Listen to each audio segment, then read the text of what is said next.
சபையே கதறி அழு. கிறிஸ்துவுக்குள் பிரியமானவர்களே, இந்த கதறி அழுகின்ற சவாலின் 15ஆம் நாளுக்கு உங்களை வரவேற்கிறோம். கதறி அழுது ஜெபிக்கின்ற சபையின் மூலம் தேவன் என்ன செய்ய முடியும் என்பதை நாம் பார்ப்போம். பேதுரு சிறைச்சாலையில் காவலில் வைக்கப்பட்டிருந்த போது சபையார் அவனுக்காக தேவனை நோக்கி ஊக்கத்தோடு ஜெபம் பண்ணினார்கள் என்று அப்போஸ்தலர் 12ஆம் அதிகாரம் 5ஆம் வசனத்தில் பார்க்கிறோம். பேதுருவின் மரணம் உறுதியானது போலவே இருந்தது. அப்போஸ்தலர் 12இல் சபை ஏற்கனவே ஏரோது ராஜாவால் யாக்கோபு கொல்லப்பட்டதை குறித்து கவலைப்பட்டு கொண்டிருந்தது. பேதுருவும் சிறையில் அடைக்கப்பட்டு அடுத்ததாக கொல்லப்பட போகிறார்.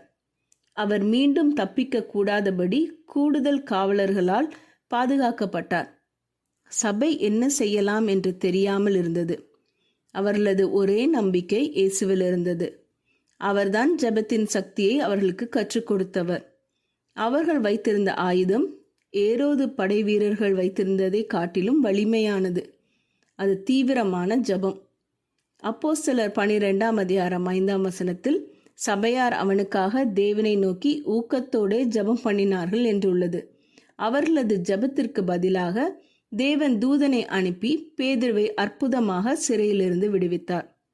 அதுவும் ஏரோது அவனை வெளியே கொண்டு வரும்படி குறித்திருந்த நாளுக்கு முந்தின நாள் ராத்திரியிலே. பேதுரு மரியாளின் வீட்டிற்கு திரும்பிய போது ஜெபத்தில் ஈடுபட்டிருந்த சகோதரர்களும் சகோதரிகளும் அதிர்ச்சியில் உறைந்து நின்றனர். இன்றும் அந்த தேவன் மாறவில்லையே. அப்போஸ்தலர் காலத்தில் பேதுருவை விடுவித்த தேவன் இன்றும் சபையையும் நம்மையும் விடுவிக்க முடியும். இன்றைய சபை ஜெபத்தின் முக்கியத்துவத்தை புறக்கணித்து விட்டதால் தான் தேவனுடைய அற்புதங்களை நாம் குறைவாகவே காண்கிறோம்.